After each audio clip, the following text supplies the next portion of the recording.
Hi guys, it's Bia here. So today we're back with another video and I have a question from one of you guys which I'm going to answer today.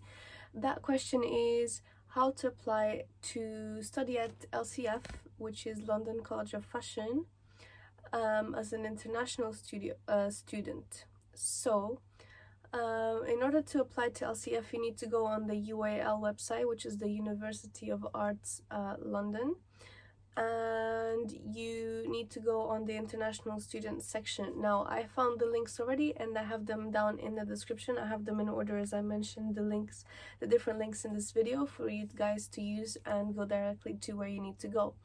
So if you go on the first link in my description, that will take you to the page where I'm looking at this on my computer now, that's why I'm looking on the side.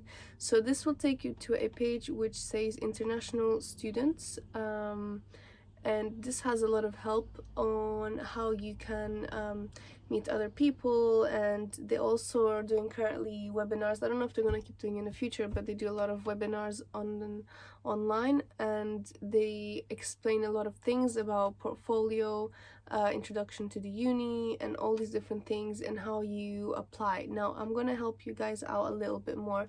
I applied from London, so I was already living in London, very close to the uni, so for me it was much easier. And also the colleges in the UK should help their students, which my college did. I'm pretty sure everyone does. They help the students with the application process for the unis, because obviously they want their students to keep going to higher education so that they can have a better rating for their school. So they help us out in the process, which makes it much easier. I don't know how it is like for other countries, and I can't really speak in behalf of anyone, because most of the people that I met in my course that I speak to, like my friends, they're all from London and the UK, so I don't really know what the process is from someone outside of the country. Now, for EU students and UK students, the process is the same. I don't know if this will change due to Brexit, but this is currently how the situation is. EU students apply in the same way as UK students, which is through UCAS. This is a website that even international students can use, and this is how you apply to universities in the UK. Now this is what we all use, and I would suggest you use it too, because this is the simplest method in my opinion, because they give you some help also in that website in terms of personal statements, and it also gives you a lot of options all over the UK if you are just interested in studying in the UK, and UAL is one of your options. So this would be very useful for you if you have multiple options that you want to go to, and this is just one of them. When you go to the website and you go on the link that I gave you, the first one in the description, we have so if you keep scrolling down, you should have a section that says apply to UAL, and when you click apply to UAL, it should take you to the apply link, which I also left in the description. So after you get to the apply link, you have different things. You have the pre-degree, you have the undergraduate and postgraduate. So the postgraduate would be your master's, and the undergraduate would be I think it's called a bachelor's degree. And so you have those options, and you can see how they can help you in the different options. Then you keep going down. They have advice again on portfolio and interview preparation. I also have a video on how to ace your interview. You can click the cards. I don't remember which side of it is. I think it's that side or that side. You guys tell me. So it's on one of the sides. I'll have a link to the other video, and you guys can go to that and you can see how you guys can prepare for that very, very important day. Back to the video, we have different things that they can help you with. They also, if you scroll all the way down to the bottom, they have the admissions policy, which is something that you might want to have a read before you apply, just how the process goes.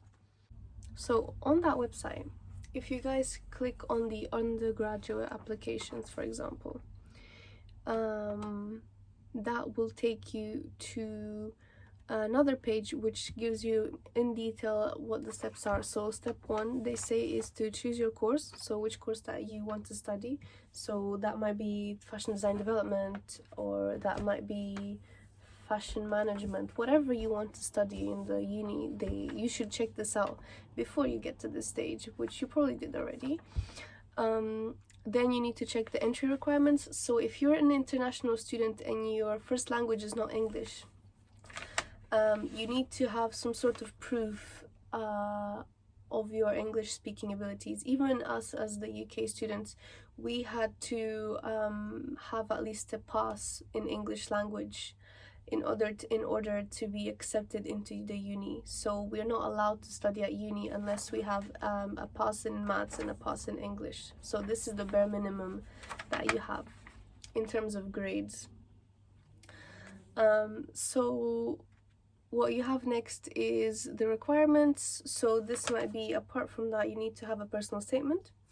You need to have a visa. If you're coming from outside Europe, you need to have a student visa, which is something that you need to figure out. I don't know how that works, so you might need to ask someone else. And you obviously need to have your portfolio, which is what's going to show your talents. So if you keep going down, you have the EU applicants and the international applicants. So they've given international applicants, what it seems, they give 3 options in terms of applications. One is you can do it directly to the uni, send them your portfolio, and that's it. You can do it through UCAS, which is the thing that we use in the UK, the website, which is also in the link in the description.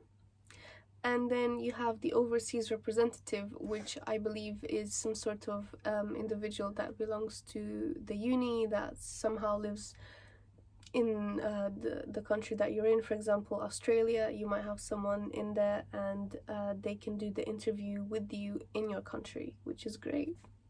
Didn't know about it until I did research. So if you go on the last link in the description that I've down below, you go to a page called Your Country, and this will give you even more clearer help on your path. If you're coming from the countries that they have listed in the description, for example, I don't know, Brazil, you can see who is the representative, who can you speak to in your country, and how can you obviously get help through them in order to be able to come and study at UIL. Then obviously after you have all these things done, you choose your options and you just apply to the uni. So apart from everything that I've covered, this is literally the only difference. You as a UK student, you just have one option, which is to go through UCAS. And if you are an international student, then you can do other things. You can just call them, you can try to email the uni, and I'm pretty sure you can there's an enrollment section somewhere. If you try to make an account on the uni website, you can try to just apply through making an account and enrolling. UCAS, I would say, is the easiest because they give you a perspective on how the uni also compares to other unis, and if you're interested in coming just to the UK, so you come to a different country and to study somewhere else, it's a great way to just try and apply to come over and study here. So yeah, that's literally all I can tell you guys. That's the only information I know. If I manage to find someone that has great experience in talking about how to go to LCF as an international student, I could ask them to come on the channel and to speak to you guys and tell you in a bit more detail perhaps. But from what it seems, it's pretty similar. You just need to make sure you have the most important things, which is personal statement, portfolio, and make sure you apply. After you apply, you have your interview, and when you have your interview, if you succeed, then you come to the uni, and that's it. Afterwards, obviously, you have to deal with all the other things, such as financing and how you're gonna fund your studies and where you're gonna live. But this can be a whole other video which I can talk to you guys about, and I can give you some advice on what you could do if you're coming to London, and what websites you could be looking at in terms of student accommodation, and whether it's worth it to stay in uni halls or if it's better for you to go into separate accommodation from the uni. So yeah, thank you guys so much for watching. I hope you enjoyed this video. I hope it was informative and answered the question of the person who asked it in one of the videos. And yeah, have a beautiful day. Bye guys.